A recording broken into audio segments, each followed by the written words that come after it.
Good evening, everyone. I, Kumar, once again welcome you on Apna Talk 36 on Apna Television. Now, today I've got the privilege to interview a senior sergeant, Mandeep Kaur, and the first female Indian police officer in New Zealand. Now, while you're young and as a teenager, you have lots of dreams, you have a desire, you have a profession you want to be in, but sometimes the country where you are in that stops you from becoming what you want to be.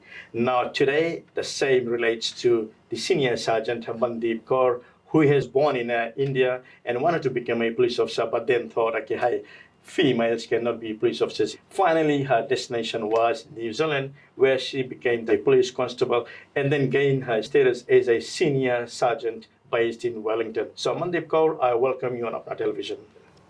Thank you. Thank you so much, Richard. It's my pleasure to be here today. Thank you for inviting me. Now, first of all, I want to thank you so much for taking your precious time out to come all the way from police headquarters in Wellington and give this interview on Apna Television. Thank you. It's equally very pleasure to be here, and it's a nice platform for me to reach out to all those people who sometimes I may never meet in person.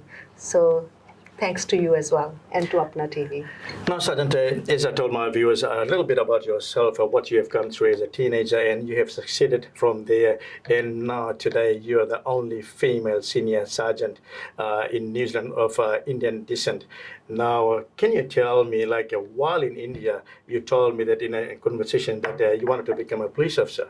Now, because in India, normally those police jobs are normally dominated by males, and you thought, hey, I'm a female, I cannot become a police officer. Your parents got you married to a person, and you had 2 kids, and the marriage didn't work out. And then you had to look around the walls, look around the boundaries, look at options, what you can do to improve yourself and to be something in your life for yourself and for your kids. And you thought, okay, hey, I want to move to Australia. And it came to a point where you could not say bye to your kids. You arrange everything and you moved to Australia for a better life for yourself and to bring your kids into overseas places like New Zealand and Australia. So what are your thoughts on that? Yeah, you have very well covered, Richard. That is so right that we are 2 sisters. My parents are very conservative.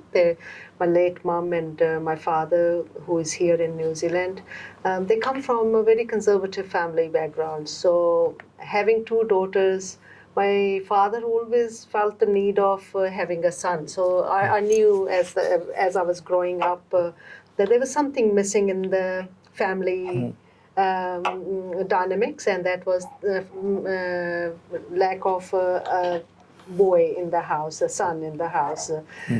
But then that was also spoken to me, my mom, in a way sometimes, or I'm quite tall as compared to many other Indian women, and she often used to say to me, if you were a boy, you could have joined the police, you could have joined the army, you could have joined Air Force. She gave me a dream of uniform. Everything, mine. Yeah. A uniform dream she had given to me. But there was always a condition of if I was a boy. So back home, professions like joining the police are very limited for men only. For women, it's either the teaching, especially when in my days when I was growing up, you either become a nurse or become a school teacher, because those were more accepted professions for a female. You can work and at the same time you could be at home with your kids. So that was a more accepted profession, not policing. So I had that dream in my mind in a way, and I always thought, I wish I was a boy. But when I came to Australia, so there was a journey to come to Australia as well. I had a very disturbed marriage because I got married at a very young age. I wasn't even 18 when I got married. And I have 2 very beautiful kids from that marriage. They're both married. In fact, I'm a grandma of nice. 2 grandkids now.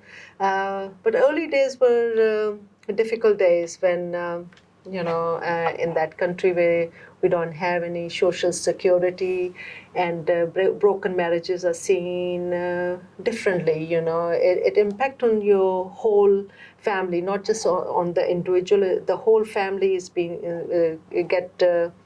labeled of that their daughter is sitting at home. And of course, being Indian, people look at you differently. Yeah, so that's where the labeling was there for that. It wasn't something which any parent or any individual wants to happen in their life. You marry because that was shown to me when I was growing. Get married, be a good mother, be a good wife. So that was my basically aim, because I couldn't be a police officer. Not having that succeeded, it was quite disappointing for all of us. But then when I was living at my parents' house, I heard my dad talking to our neighbors. One of our neighbors whose son had gone to Australia. His name was Vicky, Mr. Sharma's son, and his son Vicky had gone to Australia in 1995. And he spoke to my dad and said, I was washing clothes in the backyard, and I clearly remember that I heard my dad and Mr. Sharma talking that our son Vicky has gone to Australia, and it's only been 6 months, and he has sent us 60,000 rupees. And when I spoke to my mom. I said, Mom, Vicky's younger than me. I'm older than him. I'll work even harder and I can make more money. I should go to Australia. And Vicky had gone as a student. And my mom said to me, she said, oh, this is not going to happen, because in those days, girls can't leave on their own. And she said, don't even talk about it. But thought had already come into my mind, and that money portion motivated you. Yeah, it's like, I'm a great believer of Gandhiji's saying, your thoughts becomes your action, and your action becomes your destiny. So the thought had come at that time of me wanting to leave India for a better future. I said, oh, let's just make a passport, Mom, and then we will see if we can talk to Dad. Passport came. It takes some time to make a passport. Anything official is quite lengthy proceedings in India. Once the passport came, then applying for a visa, that became another process. Once the visa came, we couldn't believe that the visa was there. And I said, Mom, please ask Dad. I have no idea how my mom convinced my dad. Finally, my dad agreed for me to leave the kids and go to Australia for a better future for my kids and for myself. And I clearly remember that day when I left India. I couldn't say goodbye, as you said, to my children.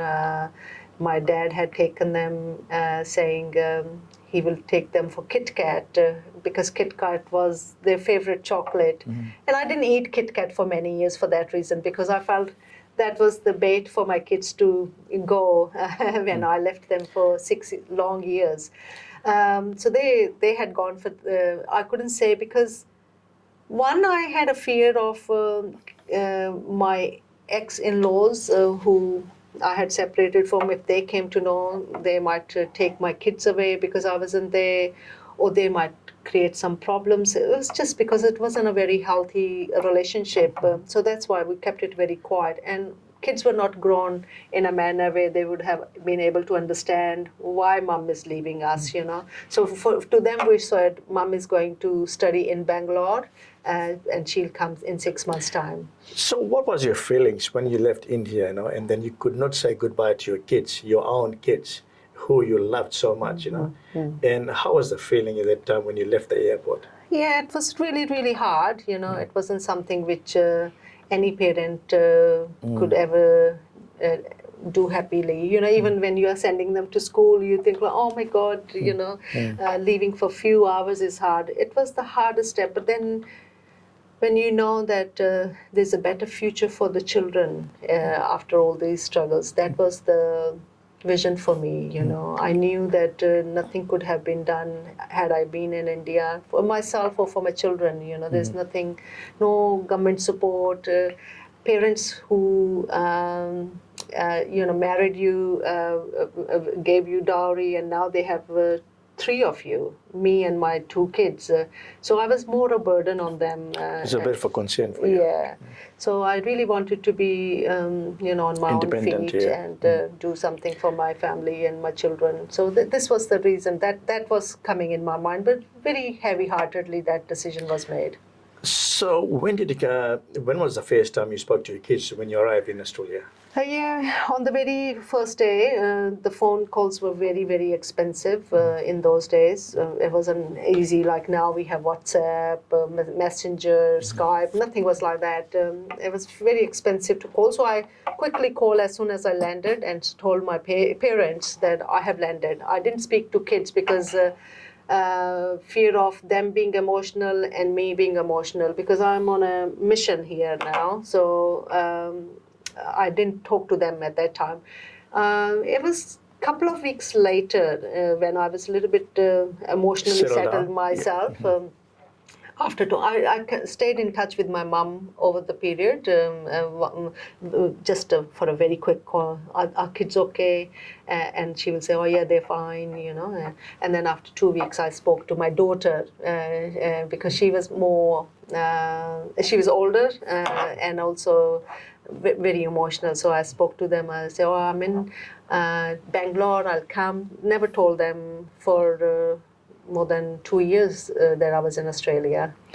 So that was very sad. Now, when you came to Australia, obviously you worked at a number of places. You have worked as a cleaner, you have worked as a taxi driver, you have worked in a petrol station pumping petrol. Tell me some experiences of what you had, Yeah, I think we all migrants, first generation migrants, when they come here, we all sort of go to the similar journey. It's no different to any other migrants who have come here, as a first generation. I did all those odd jobs. First of all, getting a driver's license was the biggest thing for me because I wanted to commute from place to place. I walked many times when I first came because I didn't have a car. And for me, walking was, I thought if I'll be buying a ticket, it will be 50 cents were 13 rupees in those time in India. So every single penny was very precious to me. And then finally I got a 84 model Toyota yellow color, which was very hard to manual, and I got that. I started to drive, and then I get to know. At that time, I was working at a petrol station, and I used to meet some taxi drivers who were either from Pakistan or from India, and asking them, how did you get the driver's license, taxi license?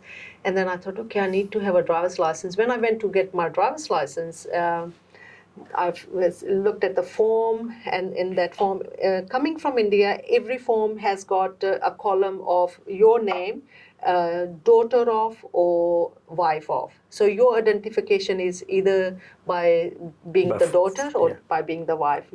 On your own, you are not nobody.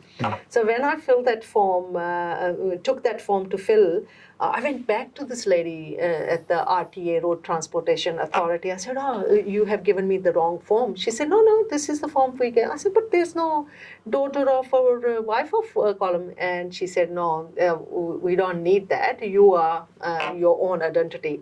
And I clearly remember that even today. So that was my first sort of opening to the new world. Yeah. And then learn how to, get a driver's license, taxi license. There were 1,000 questions, computer-based, learning them, making stories in my mind, Queen Street and King Street, and then there's a son, Edward's son, that way, because you had to remember everything, where is what location. So by making story in my mind, it was easy for me to remember those 1,000 questions. But then in process of getting the taxi license, I had to do cleaning job, having vacuum cleaner in my on my bag, cleaning the bins. And I clearly remember one of the offices, there was a pillar, and by the pillar there was a dustbin, a rubbish bin, which I used to clear. And on that pillar there was a writing saying, there was a dark background with the sun rising. and underneath, something along the lines were written, there's always a new start of a new day after a dark night, something on those words. And for me, it was the darkest time of my life, not having my kids, not having my family in a new country, no stable job, nothing. But that every time I will clear the bin and I'll read that post, and it energized me every time I read it. It was very energizing. So, these are the things which are like part of me making and being able to continue to my journey, to my path. So I always found something or another to keep me motivated and focused. You mentioned before that you're working as a cleaner. Now, at times you go and do the cleaning job, obviously not with a vacuum cleaner at the back, and you see people sitting in the offices. Did that somehow motivate you to, hey, that you want to become, have a profession in a different field, or you want to, become a police officer, or you want to do something different from cleaning job? Yeah, absolutely. In our culture, we are very much status conscious, where we are known as what we do and all that. So coming from a family background, where this wasn't something which you could have proudly tell what I'm doing. So that was always in my back of my mind. It wasn't that I saw people sitting in the office, because I always went after people had gone, but the view of the office was something that will be nice, that if I could have an office job. So when I moved to New Zealand, leading from there on, my first thing in my mind was I want to do an office job, and I started doing a computer course, which I had done in Australia as well, but a little bit more advanced, so I can get some admin job in some manner. But while I was doing that, I still had to feed myself. So I started working at a petrol station. Again, started driving taxi here from 99. I came to New Zealand in 99. And from 99 to 2003, I drove taxi while I worked in a computer training institute as an administrator. So that, for me, that was like, oh, I got an admin job. Yes, I've got it. Yeah, I'm in the office, When you were in India, you had a dream to go to Australia. So there was things which didn't work out for you, and then you moved to Australia. Now from Australia, you decided to come to New Zealand. Now, what was the thing which motivated you to come to New Zealand, and why? Yeah. So New Zealand, for me, coming to Australia or New Zealand when I was in India, that was I couldn't have differentiated anything. I didn't know. Anything out of India was good for me, So, but when I was in Australia on a student visa, for me then I came to know more about difference between student, permanent resident, work visa, all these things were not clear to me. Then sponsoring your parents, sponsoring your family. In those days, sponsoring my parents was a lot easier in New Zealand. If you have 50% kids in home country and 50 in New Zealand, you could have sponsored your parents. So for me, having 2 kids on my own as a single mother, it was the need for me that I needed my parents. Although neither was my kids with me at that time or my parents, but I was thinking ahead that one day we will get together, so that's why I came here, so I can sponsor my family and my children. Now, while working as a taxi driver in New Zealand, now of course you knew about the police industry, and you knew that there was no female Indian police officers. And so what came to your mind? What motivated you to go and apply and make an application to become a first female Indian police officer in New Zealand? Yeah, that is a very beautiful question, because that's where my life turned around, completely 360 turn made. How there were boxes of life journey, packed boxes of a broken marriage, leaving kids behind, coming to a new country, leaving friends behind, relatives behind. So, everything, every memory you sort of box in somewhere. And under those boxes, there was a little girl's dream of wearing the uniform as well. There was that one box as well. I probably couldn't have found that box had I been in the same environment back in India. It was more when living in YMCA hostel, I had the opportunity to call John Pegler my Kiwi father. He was, and sadly, he passed away 3 years ago. But for me, he's a Kiwi father for me, and will always remain till I leave this world. He used, when I finished driving taxi 2 in the morning, he will make me a Milo cup of tea. He'll ask me how was my day, and he will share about his working journey as a police officer. He was a retired police officer for 35 years. He worked in the police. So hearing the stories from him, and then meeting a psychologist in my taxi who I was talking about happiness in journal, about how to be happy in your life, and heard saying fulfilling your dreams of childhood can make you happy. So, I think there were other dreams in childhood as well, where, being a successful wife, a happy marriage, that was also a childhood dream, because that's what my culture, my society had taught me at that time. But at the same time, there was this dream of uniform as well. So why was it the police still in your brain all the time? Because it was John who associated with that dream and the police. So he kept telling you the stories, what you've experienced as a police officer. So the environment got created that the uniform got associated with the policing rather than with the army or the Air Force or anything. He was an immediate person who became a symbol of the uniform for me, and then I got influenced. At that time, I didn't know that I will be the first Indian female police officer. I had no idea about it. Now, Sergeant, when you want to have a dream come true, when you have a desire you want to come true, and you want to get into a profession, now you applied, you wanted to be a police officer, that was always in the back of your mind, right? And no matter what you did, how good you were earning and sending the money away back home, but you always had something which your New Zealand godfather wanted you to become a police officer. Now, obviously, when you become something in life, you always come through some hurdles, some obstacles. Was there anything where you had some difficulties in becoming a police officer? Absolutely, lots. Life is all about challenges. And when you're making some new changes, they bring even more challenges for you. When I was applying, when I was thinking of joining the police, at that time, I never knew that I will be the first Indian female police officer. But I was determined to join it because for me, it was the uniform. For me, it wasn't, I didn't know what policing is all about at that time. For me, it was the, how I would look in the uniform. I could be a police officer because it's not that if I was a boy or if I was a girl, it's for anybody. Anybody can join.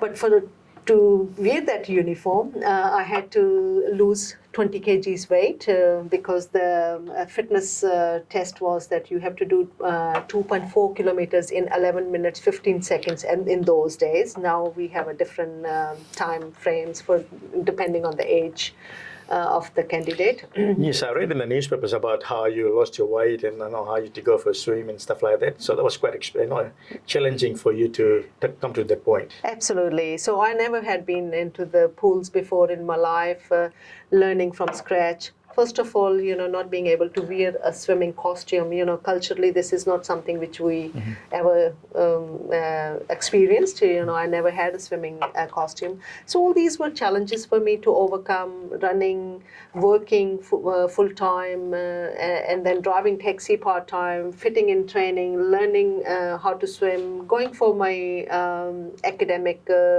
studies as well. Sometimes when I look back, honestly, I really can't believe that I did all that. Where did all that energy came? My focus was completely work, training, study, work, training, study. That's what. My kids had joined me by that time in 2002. They had come because I started my training just before they had come. For me, it was, I wanted their mother not to be a taxi driver or a person who's, not doing so well professionally. I wanted to make a difference, So the kids had joined me in 2002, and it took me 2 years before I was able to be accepted in the police. When you came to know that there was no other female Indian police officers, did that somehow encourage you a bit more and motivated you more to become a police officer? Absolutely. So when I was in that journey of getting fitter, that's when I came to know through my police physical education officers that we don't have any Indian female police officer who's born in India. So if you join, that will be a milestone for New Zealand police. So when I was told about this, it was a milestone for me in my personal life. But when I came to know that it will be a milestone for New Zealand police and for my community, it sort of brought more responsibility on my shoulders. I gave even another 100% from my capability to that I have to do this. It's not for me anymore. It's for my people, for my community. So when finally you were given the blue uniform to wear on your graduation, how proud was it for you? How proud was it for your family? How proud was it for your kids? Yeah. And what was your feeling running inside in your heart? Yeah. When I went to college, we don't get a uniform. In those days, we didn't get uniform straight away. So the course duration was for 19 weeks. After 2 weeks, you sort of get the uniform. My kids and my family wasn't there at that time when I was given the uniform. But even talking about that day today, I have the goosebumps, It was so empowering. And I have the same feeling even today when I wear my uniform. It brings the same feeling. It's a privilege to be able to wear this uniform. It hasn't been given. I have earned it, I have worked hard for it. So it's the same feeling from day one till today when I wear it. But to share with my family, we had taken the photographs. In those days, we didn't have the cameras as we have now, but in 2004. So we had taken the photographs, sent it to my children. This is how I look in the, It would have gone viral in the family, just in the family. Going viral wasn't the potential in those days because it was only an email which we could have sent.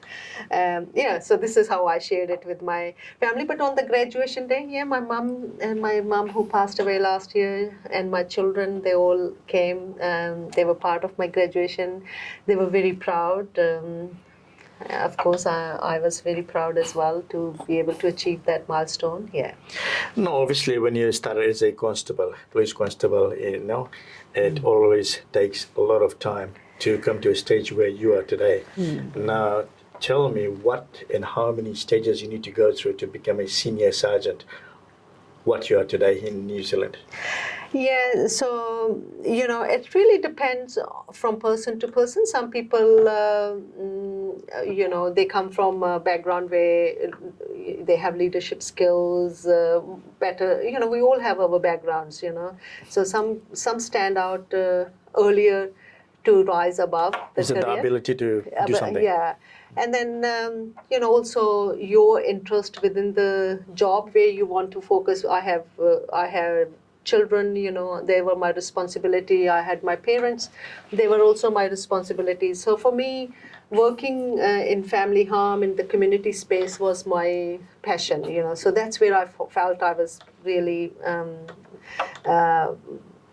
feeding my purpose to join the police. Because as I said earlier, it was the uniform. But later on when I joined, I learned what a big purpose God has given to me to fulfill here, and I'm still learning, and I think I'll continue to learn because every stage teaches you, and one should have that attitude because you can't know everything. If I say I know everything today, no, I'll be learning most things in the police, from my people as well. So some people can, we have officers who joined the police and became sergeant in 5 years' time, and then from sergeant, it's a senior sergeant's position. So it's a third step from being a constable. But if someone doesn't want to become a sergeant, then they become senior constable. So in that way, it's a fourth step. So I was a senior constable before I applied for this job. I had applied many jobs in past as well to become a sergeant, and there were other people who were better in certain roles, so, because it's a competency-based selection. But I was very lucky that, not that I only made sergeant, but a senior sergeant's position after 17 years of my journey in the police. And are you settling well in your position? Yeah, it's a huge learning curve. Yes, it's a new, in a new city, in a new working environment. It's a national role. My focus was more on a district, only in that works group where I was working in the communities or intelligence or family harm, because you only work in. But now being on a national platform, the role is bigger, and challenges are bigger, and I'm loving it. Now, you have spent some 17 years in New Zealand Police. Now, you must have come through lots of domestic violence in New Zealand. And if I'm not wrong, the domestic violence has been on the rise due to COVID-19 as well. So what is your feelings when you look back at what you have experienced in life, and the cases you have attended as a police officer, the cases you have attended as a senior sergeant now, during domestic violence or family harm? What is in there which you want to tell our viewers on television that on domestic violence which they should avoid? New Zealand Police takes family harm very seriously, and we work in partnership with many other agencies. We always want to intervene at an early stage rather than coming to in that family's situation when there's too late sometimes. There could be a homicide had happened, or the relationship has damaged so much that the kids are suffering, or any other family member is suffering. So we always try to intervene at a very early stage. And working specifically in family harm, and I know that there is a lot of help available, but culturally sometimes our ethnic communities are very reluctant to report. We always encourage people to report it, because it's not always the punishing side of the policing, where we only punish people for wrongdoings. We're also wanting to see what are the underlying issues for that person to be where they are. Some people have normalized family harm in their life because that's all they have seen in their life from their father, from their mother, and it doesn't only happen for women, it happens in men as well. So there are men who are equally victims in family harm as well. So there's help available for everybody, for elderlies, for children, for male, for female. We want people to come forward, ask for help, so we can help. We are 24/7 there to help people, and we work in partnership with the other agencies. And I have given you the phone numbers which you are going to display in this show as well. So people sometimes feel reluctant to reach to the police. They think reaching to police is maybe too such a big thing. They don't feel comfortable, but there are other agencies as well. So please write down those phone numbers which are playing under this show today, and try to utilize. This is the message. Now we've seen in ethnic community there have been a lot of shootings, a lot of suicides, and a lot of things a lot of these cases are related to anxiety, stress, and some people might have had this because they have lost their jobs due to COVID-19 and other stuff, So is there any specific organization or a group which is catering for this sort of people? Yeah, as I said, we work in partnership with the District Health Board, with the Ministry of Social Development. There are a lot of programs. All the government sector are working towards it, so to address mental health issues, so we can reduce the harm, and more awareness is being given to people the more they will be able to reach out to get some help. So there's plenty of help out there. It's a matter of sometimes our communities don't reach out in a timely manner. The earlier is better, you know. So that's something which I will emphasize in today's show here. You know, please don't hesitate and come forward if you need any help. And if you see anybody, if it's not happening in your family, if you see some neighbors going, some family, some friends, some relatives are going, you know, we keep information very confidential. We would like people to let us know so we can help that family who's in need of that help. You know, we are talking here today, Richard. You know, we don't know how many people are actually living in suffering those stuff. You know, so now, Senior Sergeant Mandeep, being in a police profession, you think you have motivated more females to join the police force since you have become a police officer? I would like to motivate more, and we New Zealand Police always want to reflect all the communities, genuinely wanting to have the true reflection of our communities in the force, so we can, you know, help accordingly. Now, finally, I think Apna television, being the only ethnic television in New Zealand, as I have discussed with you before, I think it'll be very nice of the police department, you know, to put some awareness in different ethnic communities and different languages on for our viewers. So if their families or their friends or anyone is going through these sort of scenarios which we have discussed today, they could get assistance from. See, at the moment, maybe the mainstream medias are getting everything from the police department, from the government, but we being the ethnic television, I think we need your support. We need more awareness to go out to our people. So if people have the problem, they could reach out and get assistance at an early age before it's too late. Yeah, we always want to work with our all the agencies, with all the partnerships, you know, to give messages. So that's always has been our purpose, to work in partnerships. Now, finally, what message you want to give to our viewers before we finish off this segment, Sergeant? Yeah, you know, the message I would like to give is, you know, find a passion within yourself and work towards it. It doesn't have to be joining the police. It could be, you know, becoming a good dancer, becoming a good baker. It could be anything, you know. But find something and give your wholesome to that passion of yours. It's a beautiful country. We are very fortunate to be here. Enjoy it. Try to help one another, and be honest. Be loyal. Try to help everybody. That's the message I would like to give. And try to educate your kids that sky's the limit. You know, there's no limitations because you are a boy or you are a girl. That is very personal to me because that was something which I have experienced. And I would hate if the same goes now after 40, 50 years, you know, that the same message, cultural messages that girls do this and boys do this. No, you know, girls and boys are equal. Don't put any limitations. Sky's the limit. Well, thank you very much, Senior Sergeant Mandeep Kaur. I really appreciate, and I want to thank on behalf of Apna Television for you to come here and give this interview, give a bit of experience of your lifetime, what you have achieved, you know, in the last 15, 20 years, 30 years time.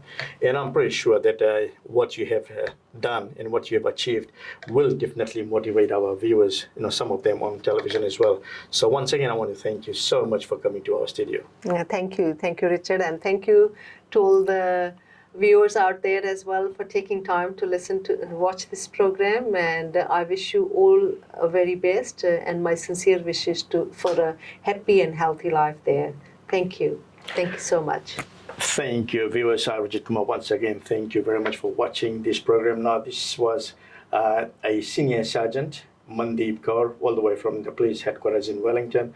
She was talking to me on Apna Talk 36, describing what she has experienced as a teenager till she had succeeded in her life and became a Senior Sergeant, the only female Indian police officer when she became police officer some 15 years ago.